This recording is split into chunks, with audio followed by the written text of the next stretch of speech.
අනවබෝධයේ තේන තැන හාමුදුරුවනේ කෝපය එනවා රණ්ඩුවීම් එනවා මේ සමහර වෙලාට නතර වෙන්නේ එක්කෝ මිනීමැරුමකින් විය හැකි නැත්තම් එක්කෙනෙක් සිරගත විය හැකි මෙන්න මේ දේවල් පාලනය කරගත්ත යුත්තේ කෙසේද කියන එකටත් මේ පොසොන් සමයේදී ඔබ වහන්සේගේ උපදෙසක් දැන කියා ගන්නට කැමතියි.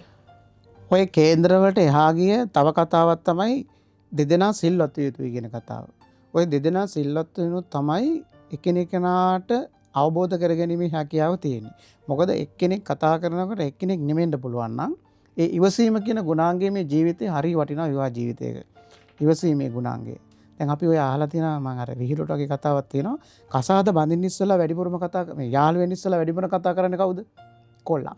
නැත්තම් පිරිමියා. යාළු වෙන්න ඉස්සලා වැඩිපුරම කතා කරන්නේ පිරිමියා. යාළු වුණාට පස්සේ වැඩිපුරම කතා කරන්නේ කවුද? කාන්තාව. කාන්තාව. ඊට පස්සේ දෙදෙනා සම්බන්ධ වෙලා ඔහම යනකොට දැන් විවාහ වෙනවා. විවාහ වුණා මොකද වෙන්නේ? අංකරච්චලයක් වෙනවා. දෙදෙනාම කතා කරනවා වටේ පිටේ අහන් ඉන්නවා.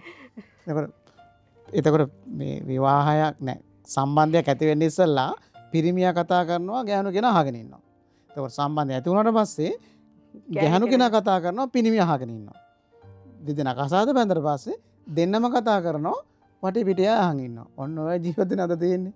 ඉතින් ඒ හින්දා අනිවාර්යයෙන්ම එක්කෙනෙක් ඉවසුවේ නැත්තම් මේ ගමන යන්න හම්බ වෙන්නේ නැහැ. අද අපේ අම්මලගේ තාත්තලගේ ජීවිත ගත්තොත් එහෙම එක්කෝ අම්මා ඉවසන කෙනෙක් නැත්තම් තාත්තා ඉවසන කෙනෙක්. නැත්තම් ඒ දෙදෙනා ඩිවෝස් වෙලා නැත්තම් ඒ දෙදෙනා ගහමරාගෙන. හින්දා ඔය දැන් අදටත් ඔය පරණ ආදර තියෙනවනේ දැන් වයසට ගිහිල්ලත් ඒ ආදරේ වෙනස් වෙනවා. දැන් අපේ අම්මා තාත්තා ගත්තොත් එහෙම බැරි වෙලාවත් අපේ තාත්තා අම්මා කොහෙට හරි දවස් දෙක තුනක් එහාට මේකෝ තාත්තට 아무තු ආසනීප හැදෙනවා. නැත. ඒ බැඳීම්. ඉතින් ඒ අම්මටත් එහෙම තමයි. ඒ අය ඉතින් අර අවබෝධයෙන් ජීවත් වෙන අයනේ. ඉතින් ඒ හින්දා මේ ප්‍රශ්න කියන ඒවා දෙනවා. ඒ කියන්නේ බත් මුට්ටි ඉදනකම් විතරයි නැත්නම් ප්‍රශ්න තියෙන්නේ. අනික දැන් ඔය ගැටුම් ඇති වෙලා දැන් ගැටුම් ඇති වුණාට පස්සේ ඔය කියනවනේ අම්බලගේ තාත්තට කන්නෙන්න කියපන් නේද? ඒ කියන්නේ එහෙම එකක්. ළමයි අතේ පණිවිඩය. පණිවිඩ යනවා. ඔය ගැටුම निराකරණ වුණාට පස්සේ ආදරේ ඩබල් වෙනවා. එහෙමයි. ආදරේ ඩබල් වෙනවා. ඉතින් ඒක තමයි කියන්නේ බත් මුට්ටි දෙනකන් තමයි ගේ ඇතුලේ ප්‍රශ්න. ඒ හින්දා තමන් බොහෝම අවබෝධයෙන් ඉවසීමෙන් මේ ජීවිත ගමන යන්න ඕන කියලා.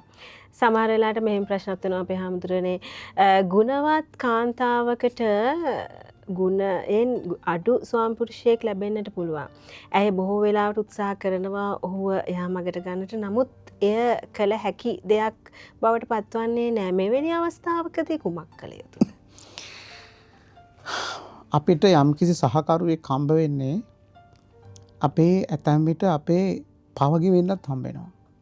ඒ කියන්නේ සංසාරයේ කල්යාණ මිත්‍ර ස්වාමි දීනිය කියන චරිතය හරියට රඟ දක්වපු නැති අයට විපාක විදිහට එයාට ස්වභාව ධර්මයෙන් විශ්වයෙන් පත් කරන පුරුෂයෙක් දුක විඳින්න. එතකොට හැම ස්වාමි දියණියකටම යහපත් ස්වාමි පුරුෂයෙක් නොලැබෙනා වෙන්න පුළුවන්. හැබැයි Taman දුක විඳිනකොට ස්වාමි දියණිය කල්පනා කරන්න ඕන මොකද්ද මේ ධර්මානුකූල බැලුවොත් මොකද්ද මේ මම සංසාරේ කරපු පව් මේ පරිසම් දෙන්නේ. මට ගෙවන්න සිද්ධ වෙලා. එතකොට මේ ආත්ම භාවයේ ඒ පුද්ගලයා සමග ගැටි ඉඳලා පව පුරවගෙන සහ වෛරය අලුත් කරගන්නවට වඩා එක්කෝ ඒ පුද්ගලයා ළඟ ඉවසන්න ඕන. නැත්තම් අතහැරීම නැත්තම් අතහැරලා යන්න ඕන. ඒක පව් නෑ. ඒක පාපයක් කියන හැබැයි මෙහෙම දෙයක් තියෙනවා. එයාට ගෙවන්න තියෙන දේ මේ භවයේ ඉතුරු වුණත් අයිනක භවෙත් හම්බ වෙනවා.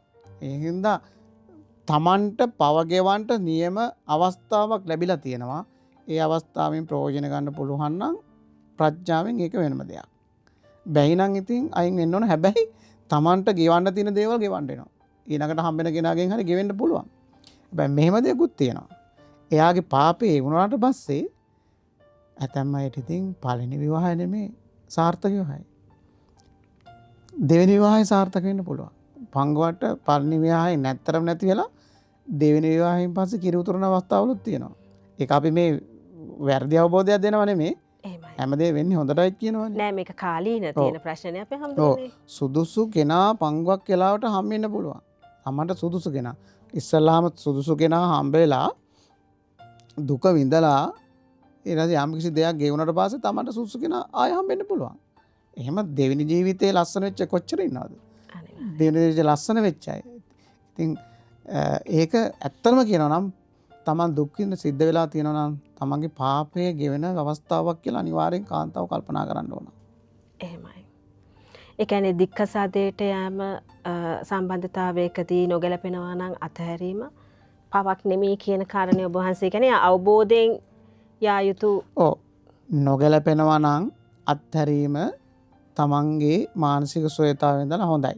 බයි තමන්ට ගෙවන්න තියෙනවනේ යමක් ඊළඟ එක්කිනාගෙන් හෝ වේවා තවත් ආත්මිකද හෝ වේවා අපි පිළිගන්නනේ බෞද්ධ විදියට ඒක ගෙවන්න නම් සිද්ධ වෙන මගරින් හම්බ වෙන්නේ නැහැ. අද මේ වර්තමානයේ තුල කාන්තාවක් ස්වාමියාට කොච්චරනම් අවංක නොවන අවස්ථා තියෙනවද? ඒ අවංක නොවන හැම අවස්ථාවකදීම එකතු වෙන්නේ පාපය සහ විපාකය. අවංක වෙන තරමට බැඳීම කවදා හරි නිවන් දකින්නතුරු ඒ දෙදෙනා. දැන් යසෝදරා කියන්නේ දීපංකර පාදමූලයේදී සුමේද තාපසතුමන් බුදුරජාණන් වහන්සේගේ දීපංකර බුදුහාඳුනගේ විවරණ ලබනකොට මොහු බුදු වෙනවා කියද්දී යසෝදරා දේවි වර්තමානයේ කාලේ සුමේද තාපස ගාවට ගිහිල්ලා කියනවා මම ඔයගේ පස්සෙන් එන්නම්. එහෙමයි. ඊට පස්සේ කියනවා මට ඔයාව අතාරින්න සිද්ධ වෙයි. ඔයාට දුක් දෙන්න සිද්ධ වෙයි. ඔයාට පීඩා විඳින්න සිද්ධ වෙයි. කැමති දෙයකට. නෑ මං හැම අවස්ථාවකම දරා ගන්නම්. මං එන්නම් පස්සේ. එදා ඉඳන්ම කොහෙද වඳුරු කුලයක උපදිනවා නම් එයාත් වඳුරු කුලේ. නේද? දිව්‍ය ලෝකේ ඉන්න එයාත් දිව්‍ය ලෝකේ. ওই විදිහට මේ දෙදෙනා එක දිගට ආවනේ. අන්තිමට විස්සන්තර ජාතකේ අන්තිමට බලන්නකො ඒකෙත් හැටි.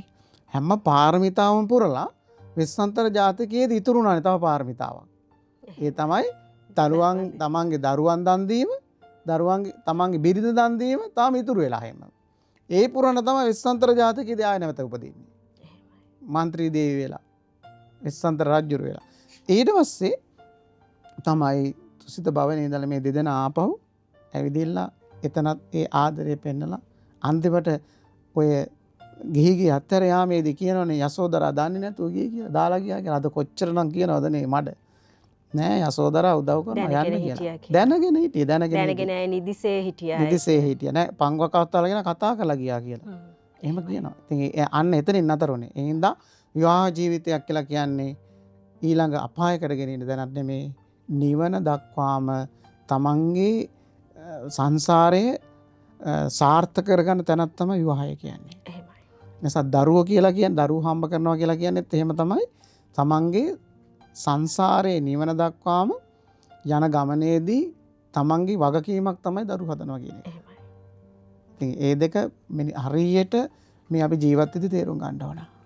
දැන් නොගැලපෙනවා නම් අපි විවාහක නම් නොගැලපෙනවා නම් නැත්නම් සම්බන්ධයක් තිබෙනවා නම් නොගැලපෙනවා නම් හාමුදුරුවනේ එසේනම් කතා බහ කරලා අපි ඉවත් වෙන්න ඕනේ එහෙමනේ. ඔව් ඉතින් ඒකනේ තියෙන්නේ ගැලපෙන්නේ නැත්නම් ඒක ඉවත් වෙන්න. දැන් ඕක අපේ රටේ දික්කසාදයේ බාරපත් වුණාට වෙන රටවල ඉතින් වෙනම සංස්කෘතියන්නේ තියෙන්නේ නේද? එකට ජීවත් වෙලා අත්හැරලා යන සංස්කෘතියන්නේ. ඒක අපිට මේ අපේ සංස්කෘතියත් එක්ක ගැලපෙන්නේ නැහැ. ඉතින් ඒ හින්දා තමන්ට නොගැලපෙනවා නම් ඒක සාකච්ඡා කරලා අයින් වෙන වෙනම කතාවක්. මෙහෙම පින් අපේ හැමතරනේ වහන්සේගේ ආවාද උපදෙස් වලට